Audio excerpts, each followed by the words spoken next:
Flying with the ND 16.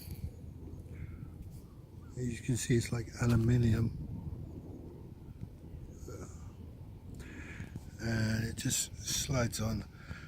It's a bit late in the day anyway.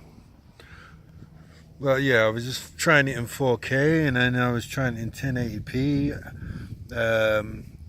I wanted to see how it looked when you yaw, see if it looks kind of stuttery, because in 4K it looks a bit stuttery. I don't know if it's the card. Maybe it's not a card, because when I do the playback I can see it's not a card. We'll see if we get more blur and lose some of the stutter when panning in 25p 4K. Now obviously 1080p we obviously can go into 48 and 60 and 50, so everything will be quite smooth. But in 25 again, you know, basically I think you get a bit of stutter in the image when you do a yaw or doing a circular motion and stuff like that.